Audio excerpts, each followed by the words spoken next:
Vous écrivez des chaussures marron, marron avec un S ou sans S? Ou alors des chaussures mauve, mauve avec un S ou sans S? C'est le gros problème quand on écrit de l'accord des adjectifs de couleur, qu'on va tenter de comprendre ensemble. Déjà, quand l'adjectif est épithète, c'est-à-dire qu'il est adjoint à un nom qu'il qualifie, alors l'accord se fait en genre et en nombre. Par exemple, dans la phrase « sa robe bleue lui va bien », l'adjectif de couleur bleu s'accorde en genre avec le nom robe. Elle a les yeux bleus, ici l'adjectif de couleur bleu s'accorde en nombre avec le nom yeux. Disons qu'ici, pour cet exemple-là, c'est assez facile de faire l'accord. Mais c'est différent quand les adjectifs sont employés comme un nom. Dans les noms employés comme adjectif de couleur, on a marron, marron qui renvoie aux fruits du marronnier. On a également orange, orange qui renvoie directement aux fruits également.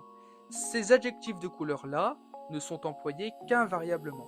On va donc écrire « il y a des chaussures marron », marron sans l'accord. Il y a des chaussures orange, orange sans l'accord. Mais n'oubliez jamais qu'en français, il y a toujours des exceptions à la règle. Et donc, dans les noms employés comme adjectifs de couleur, il y en a 7 qui s'accordent.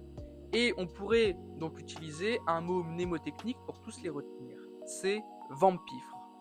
Dans le mot mnémotechnique, on a le V pour violet, le E pour écarlat, le M pour mauve, le P pour pourpre, le I pour incarnat, le F pour fauve et le R pour rose. Tous ces noms ici employés comme adjectifs de couleur s'accordent. Donc on dit bien des chaussures roses avec un S, bien que rose renvoie à la fleur et donc à un nom.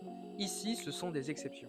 Et pour répondre à la question du début, effectivement, on dit des chaussures mauves avec un S également. Dites-moi en commentaire si vous connaissiez cette règle, en tout cas c'est souvent un problème en français.